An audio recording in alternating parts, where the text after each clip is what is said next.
Okay, so we're back. We're doing a whiskey review. It's been a while since I've done one of those, and this is interesting. Um, Now, full disclosure, right off the bat, this is not supposed to be a very good whiskey necessarily, but this is interesting in that it's a bit of an oddity, especially for Canada. You wouldn't really see this in Canada or most parts of the world, actually, where there's very strict sort of regulations on what is and is not whiskey. This is Torys Classic. And we got Lady Lee in the chat saying, Happy New Year, Manly. Happy New Year to you as well. I see from the private Facebook chat you are hanging out with your best friend and her man. And hope you have a good night. Having drinks and snacks and all that good shit. Anyway, this is from Suntory Whiskey from Japan. This is Torys Classic. Right there.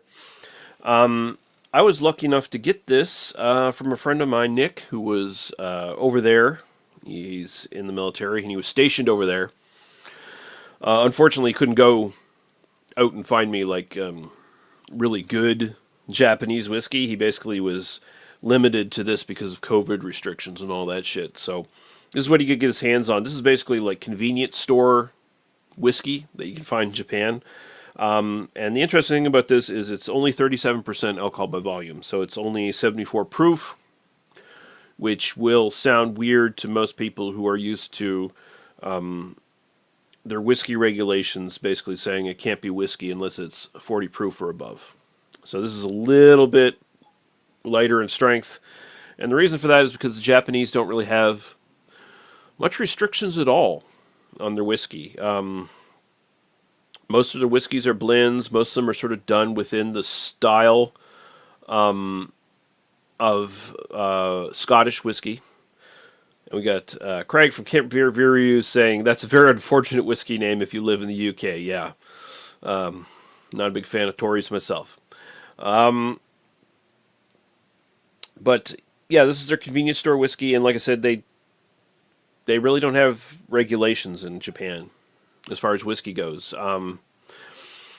Now, I'm not saying that all Japanese whiskey is shit, because there's some very fine, highly sought out Japanese whiskey out there, and it's a testament to how well they've sort of adopted the sort of like Scottish methods of making whiskey. It is to their credit. But there's plenty of shystery bullshit shit out there that sort of purports to be Japanese whiskey when it's really Japanese distilleries sourcing whiskey from other countries and then rebottling it, maybe blending it, maybe not, and just calling it Japanese whiskey. And basically not letting anyone know the wiser, kind of thing. But, yeah, so budget Japanese whiskey, get it at convenience stores. And again, thanks to Nick for grabbing this for me.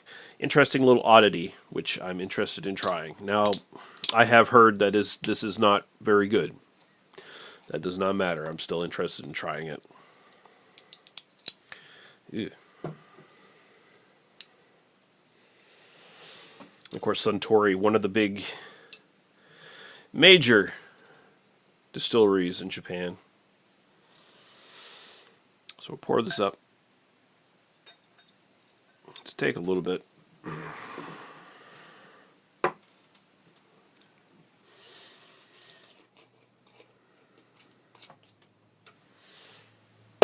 All right. So this is a blend. No idea what the malt bill is like. In fact, like I'm saying, no idea if this is even a Japanese grain at all, or whatever, or made in Japan. It could be some other repackaged whiskey that's just been watered down a little bit. I should say, I think the one real regulation in Japanese whiskey, as far as I could read it, was it can't be distilled from rice. The grain has to be cereal grains of some sort. Whatever you're blending with your malt. So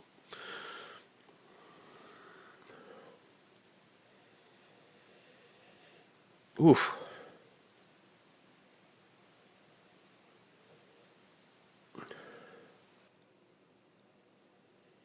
So stingy on the nose. Even at 37%, the alcohol is shining through quite a bit.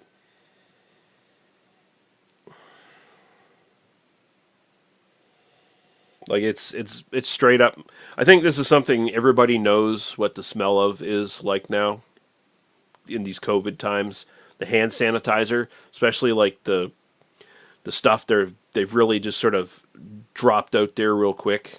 Like everyone from distilleries to soft drink companies and stuff making hand distillery or hand sanitizer.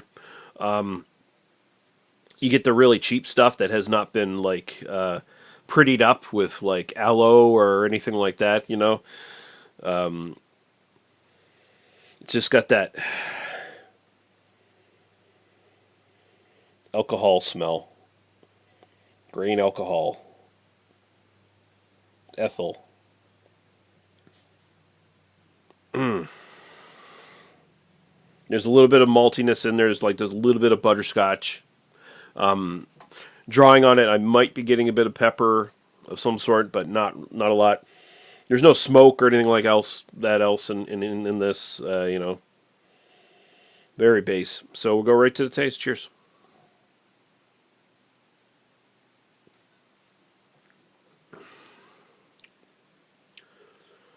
Whew. Oh.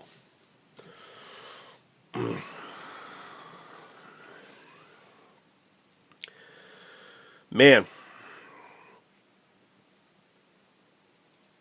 And it's very rare that you run into like something that's really bad. In like whiskey generally is regulated well enough where bad whiskeys just get weeded out of the market super quick because people just won't fucking buy them. And distilling whiskey is such a involved process that eats up so much time. Is you kind of want to make something that's at least drinkable to put out there that's going to sell. And this is drinkable. It's fine, but it is pretty hot. Even for 37%, it is so. It's such a weak grain malt mix. It's just the alcohol comes through. There's like no body to it. Nothing like that. It's just you get some sweet butterscotch at the top, like a lot of sweetness actually. Not cloying, but it's there, and then it's just alcohol burn. Like I feel like almost like I've just ingested some hot sauce going down. Like it burns that much.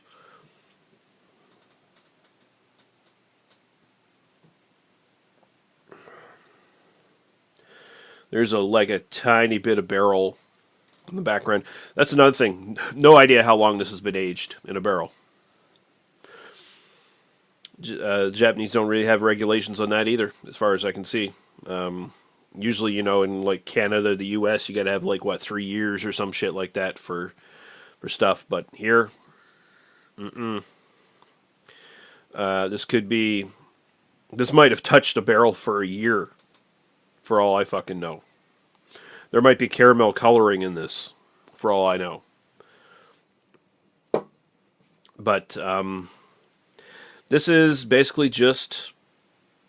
It's about it's slightly flavored, neutral grain spirit is basically what it is. It doesn't really come off as a whiskey with any sort of complexity or anything interesting like that going on. So really what you want to do with this is you want to find something super sweet, something with some body to it that you can dump this in and mix. Some sort of drink you can mix this with. Like you could probably make some whiskey sours or something with this. Like it would probably be pretty perfect for that. Oh, excuse me for that. But doing this straight, that's desperation. Is what that is. If you're buying this to drink it straight, this is cheap, bottom of the barrel, convenience store Japanese whiskey. It's made for people who either want to mix something really quick or people who have no money but want to get drunk. And I mean, it basically comes in this neat little flask-shaped bottle flask size, 180 milliliters. If you're desperate, you could drop this down your throat in 15 minutes or so. And you probably feel like shit the next day, but it'll probably do the trick. Yeah, if you're going to pick this up, I would recommend for mixing. I'm going to probably mix that with something. I'll find something. Maybe coffee. That might work with coffee, too. Make a quote-unquote Irish coffee with this Japanese whiskey. It might be from Ireland. You never fucking know what the spirit is. So, yeah. That was interesting. Again, thank you, Nick, for giving this to me. It was interesting to try it and just to see what it was like, even if it's not all that great. That being said, I'm not going to give it like a fail or anything like that. It's going to get a C minus. I think I have had worse, but it's a C minus. It's drinkable enough. So there you go. Cheers. Thank you guys for watching. Happy New Year and all that bullshit. We'll see you later. Bye-bye.